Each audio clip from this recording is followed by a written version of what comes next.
افسانچہ کیا ہے؟ اس کے متعلق جناب صفدر علی حیدری صاحب کی رائے آپ حضرات کے سامنے پیش کی جاتی ہے۔ یہاں پہ سوال یہ ہے، افسانچہ کیا ہے؟ کس تحریر کو ہم افسانچہ کہہ سکتے ہیں؟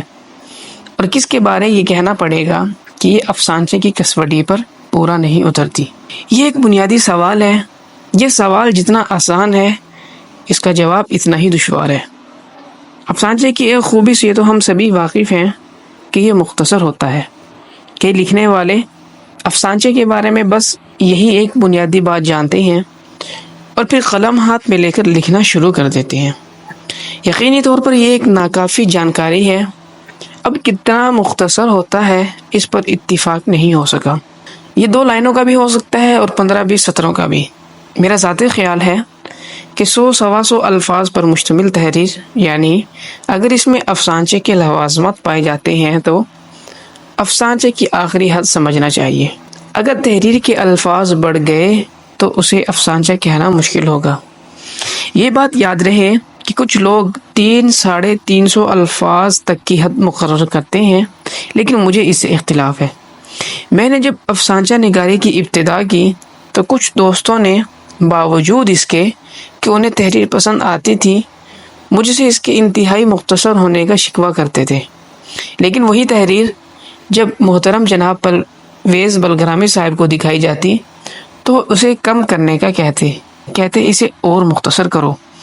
اس سے ثابت ہوا کہ افسانچہ کا مزہ اس کے مختصر ہونے میں ہے، اس کا تاثر الفاظ کی کمی میں ہے۔ الفاظ کا بے دریغ استعمال تو ناول میں بھی مسنون نہیں ہے۔ آپ کو ایک اہم بات بتائیں، ہمارے بہت سے لکھنے والے الفاظ کا بیجا استعمال کرتے ہیں اور تحریر کا حسن زائل ہو جاتا ہے۔ اچھی تحریر ایک اچھی ڈش کی طرح ہوتی ہے۔ پکوان کا مزہ اس کی ترکیب میں ہے، یعنی اس کے اجزاء کا تناسب برقرار رہے تبھی وہ کھانا کھائے جانے کے اور تعریف کے قابل ہوتا ہے۔ اس سے پہلے کہ ہم آگے بڑھیں، میں یہ واضح کر دینا چاہتا ہوں کہ یہ تحریر میری ذاتی کوشش کا نتیجہ ہے۔ میں نہ تو اس فن کا ماہر ہوں، نہ اتنا بڑا افسانچہ نگار کہ میرا لکھا ہوا مستند ہو۔ یہ اپنی سی ایک کوشش ہے تاہم ہم اس فن کو سیکھ سکیں۔ امید رکھتا ہوں کہ دوسرے لوگ بھی آگے آئیں گے اور اس کام میں ہمارا ہاتھ بٹائیں گے۔ اب آتے ہیں افسانچہ کی طرف۔ اچھا لکھنے کے لیے ضروری ہے کہ آپ کو بیان اور بیانیے کا فرق معلوم ہو۔ کہانی بیان نہیں ہوتی، بیانیہ ہوتی ہے۔ اب یہ بیانیہ کیا ہے، اس کا جاننا انتہائی اہم ہے۔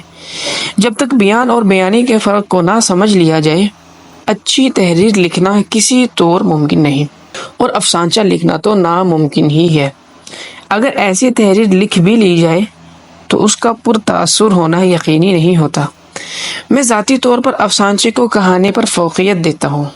مجھے افسانچے اور افسانے جیسی دلکشی کہانی میں نہیں ملتی، مگر بعض ایسی کہانیاں بھی نظر سے گزری ہیں جن کی دلکشی افسانے کو بھی شرمانے پر مجبور کر دیتی ہے۔ اب یہاں 3 نام لینا چاہوں گا: احمد اقبال، محی الدین نواب، طاہر جاوید مغل۔ ان کی لکھی کہانیاں پڑھ کر افسانے سے زیادہ لطف ملتا ہے۔ افسانچہ سمندر کو کوزے میں بند کرنے کا نام ہے، مگر جب وہ کوزہ کھلے تو سمندر دکھائی دے۔